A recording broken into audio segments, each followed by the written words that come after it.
Приветствую вас на канале Техревизор. Сегодня на повестке дня 10 лучших мониторов с диагональю от 32 до 34 дюймов, которые часто берут что для гейминга, что для рабочих будней и даже вместо телевизора. Каждому свое. Все-таки диагональ нестандартная, интересная и в то же время много где применимая. Я разделил все мониторы на 3 категории по цене, чтобы каждый из вас смог найти оптимальное решение под свой бюджет. Поэтому рейтинг состоит из 3 подборок. Мониторы стоимостью до 30 тысяч рублей, до 70 и до 120 тысяч рублей. В общем, под любой кошелек и баланс на карте. Чтобы вы могли узнать актуальную стоимость моделей из этого рейтинга, я оставлю в описании под видео ссылки на маркетплейсы, а с вас лайк и подписка на канал. Ну что, поехали! Начну с моделей до 30 тысяч рублей. Сразу скажу, в этой подборке все 3 монитора довольно мощные, несмотря на свою бюджетность. Даже могут поставить вас в ступор при выборе какого-нибудь одного из них. Но все же третье место топа я отдал LG 32GN650. 32-дюймовая панель, которая всем своим видом кричит об игровом предназначении. Не терпит монитор всяких таблиц, документов и Word-файлов, хотя, конечно, хозяин-барин. Но эти красные вставки, форма подставки и в целом внешний вид так и зовут зайти в какой-нибудь шутер или RPG для разноса, а не в браузер заполнять Google Doc. Но давайте для начала глянем, что у него внутри. За изображение отвечает быстрая VA-матрица с частотой обновления 165 Гц и 2К разрешением. В принципе, довольно базовый джентльменский набор бюджетного игрового монитора. Конечно, кого-то отталкивает VA-матрица, и вы будете полностью правы, если скажете, что цветопередача у нее хуже, чем у IPS. Ну и про достоинство VA давайте не забывать. Это я имею в виду глубокий черный цвет, чистый белый без желтизны, повышенный коэффициент контрастности и широкие углы обзора. Поэтому не будем списывать VA, тем более, когда она действительно неплохая. Изображение все равно яркое, насыщенное, плавное, без сильных шлейфов и артефактов, еще и на 32 дюйма. Так что вы еще подумайте, стоит ли стопориться только лишь на IPS. Чтобы думалось легче, скажу, что еще и ножка у этого LG может регулироваться по всем направлениям. По высоте, углу поворота, есть и портретный режим. Плюс 2 HDMI порта и 1 DisplayPort, чтобы была возможность подключить еще что-нибудь вдобавок. Довольно жирно за свои деньги, не так ли? На втором месте топа стоит игровой монитор Xiaomi Mi Curved Game Monitor. Только уже на 34 дюйма. Это широкоформатный моник с соотношением сторон 21 к 9 вместо привычных 16. Такая особенность дает свои плоды, что в играх, что в рабочих моментах. Например, в играх у вас расширяется поле зрения. Конечно, некоторые тайтлы могут быть не оптимизированы под широкий формат, но большинство современных игрух без проблем. В какие преимущества перед соперником вытекает расширенное поле зрения, я думаю, вы и сами понимаете. А вот, например, в работе это дает вам дополнительное пространство, в котором можно открыть еще окно с другим приложением, тем самым заменив Alt-Tab или второй монитор. Все вполне умещается и на одном. Особенно удобно монтажерам, так как у них получается таймлайн длиннее. В общем, свои плюсы от такого широкоформатника точно есть. Только ножка у него не такая гибкая. Сами понимаете, на 90 градусов не развернется. Но все равно можно удобно выставить под себя по высоте или немного повернуть. Так что не такая уж она и деревянная. А так, в целом, дизайном этот Xiaomi никак и не выделяется, если сравнивать с прошлым LG. Ну разве что изогнутый. Это, кстати, тоже оказывает немалое влияние на восприятие игры и концентрации на рабочих процессах. Хотя так и не скажешь, что он какой-то игровой. Скорее сдержанный универсальный моник, удобный для всего. Для игр поддерживает FreeSync, который удалит лишние разрывы кадров и сделает изображение плавнее. Flicker Free для устранения мерцаний, плавную частоту обновления 144 Гц, и все это в расширенном разрешении 3440 на 1440 пикселей. А вот первое место за Samsung Odyssey G5. Очень популярная модель в своих кругах, чуть ли не синоним словосочетанию бюджетный игровой монитор. Причем это касается и категории VA-матриц, и 32-дюймовой диагонали. Да и в моих рейтингах уже не первый раз занимает свою строчку, и ведь вполне оправданно. Если прошлые 2 позиции импонировали больше своим функционалом, то здесь сделан упор именно на качество изображения. Поэтому подставка у него никакущая, нет ни портретного режима, ни регулировки по высоте, ни по углу поворота. Максимум наклониться перед вами, да и то слегка. Впрочем, не так страшно. Если уж сильно нужно, можно повесить на кронштейн с помощью VESA 75 на 75 мм. Но главное ведь в этом Одиссее – картинка. И вот уж за что, а за нее так точно стоит заплатить. В таком бюджетном сегменте VEI-матрица у G5 ого-го в сравнении со своими соседями по классу. Сравнивая их напрямую, оказывается, что белый цвет может быть еще чище, а черный еще глубже. Да и контрастности как будто побольше. В общем, как говорится, все познается в сравнении. Желательно в прямом, а не в сравнении характеристик на бумаге. Так и шлейфов не выдает при всех своих 144 Гц. А засветы на темном фоне минимальные, без единого артефакта, само собой. Единственное, что сразу же вызывает недоверие уже на бумаге HDR. Ну никак он не может добавлять картинке натуральности и сочности, хотя бы потому, что предельная яркость этого монитора ограничивается на уровне 250 кандел при необходимом минимуме в 350-400. Поэтому HDR явно привилегия мониторов подороже. А так в целом придраться-то и не к чему, разве что к подставке, но это дело такое, неоднозначное, поэтому смотрите сами. Ну а теперь давайте перейдем к сегменту мониторов подороже, стоимостью до 70 тысяч рублей. Пятое место топа занимает MCI Optics MAG342CQR. Так как в прошлой подборке был всего один широкоформатный монитор с соотношением сторон 21:9, я решил уделить им побольше места в этой категории. Поэтому один из них MCI Optics.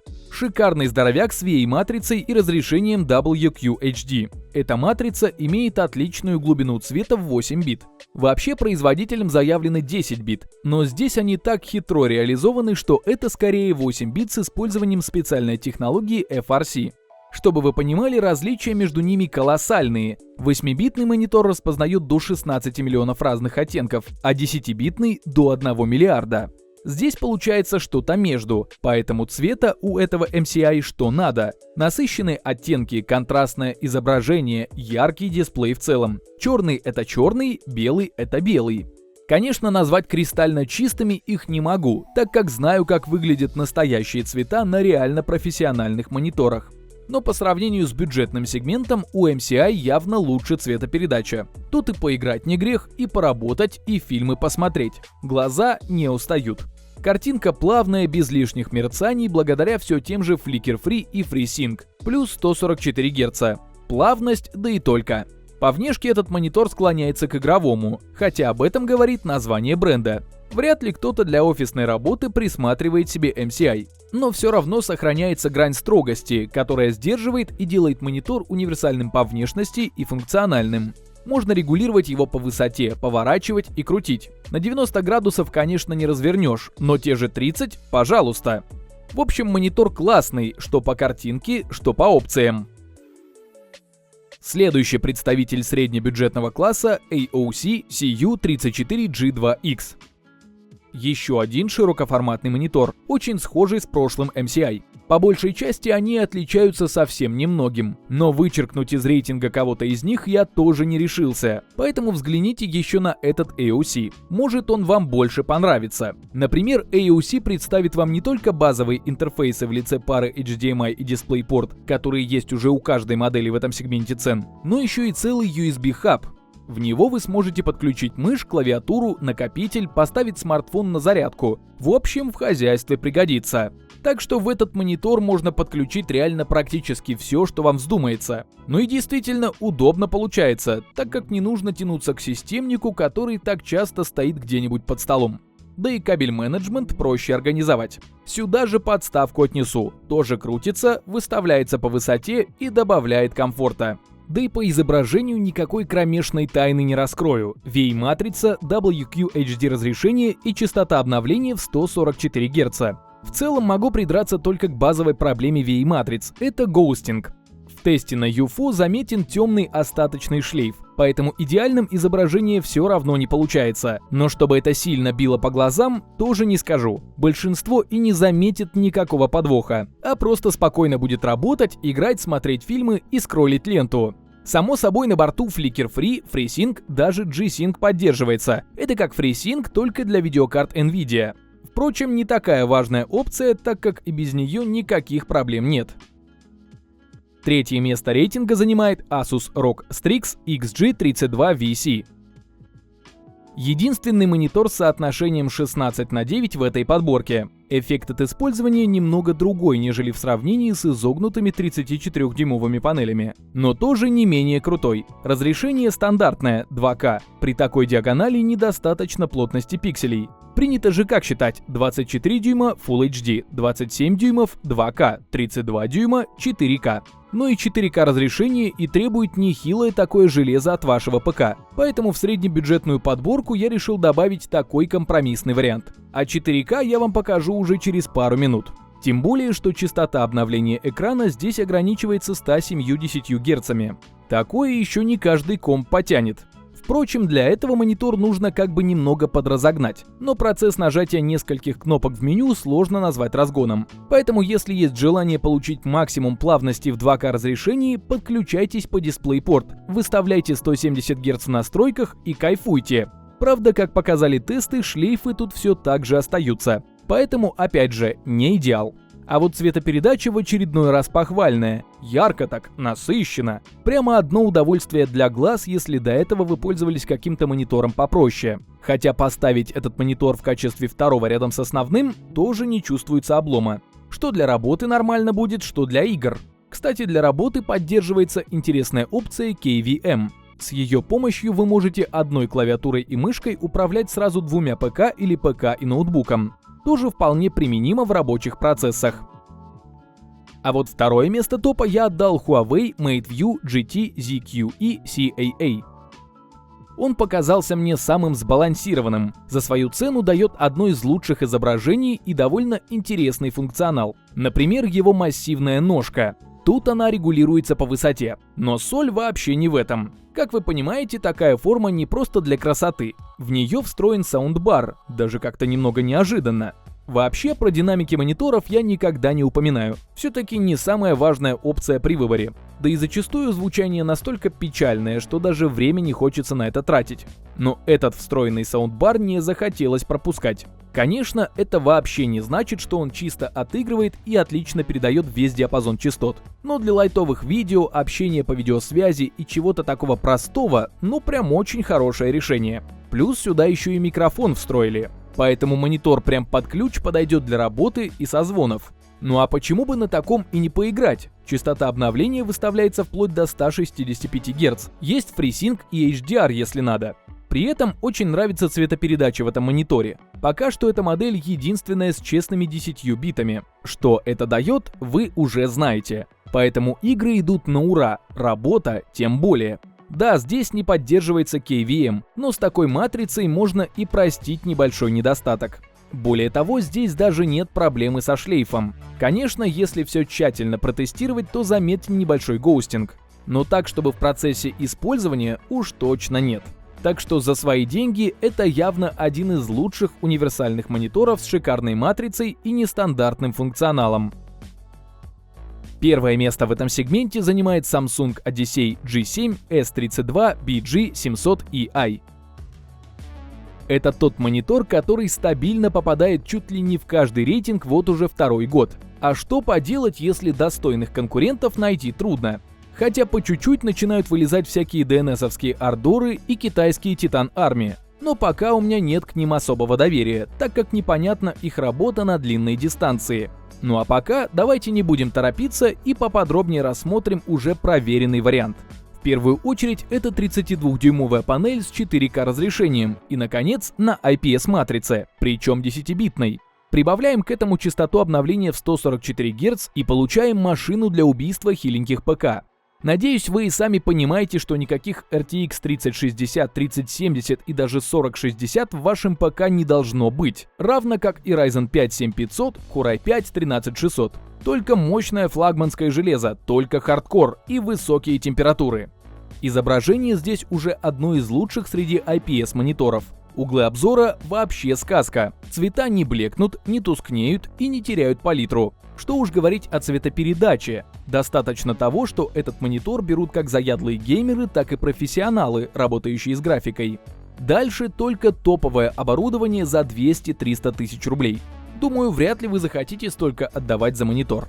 Тем более, что вы еще не все козыри знаете. Функционал его видели? LAN-порт, встроенный Bluetooth, Wi-Fi модуль, куча интерфейсов, полностью регулируемая подставка и даже Smart TV. В общем, что еще можно похожего купить за 60-70 тысяч? Да ничего. Поэтому свою позицию этот Odyssey отбирает без боя.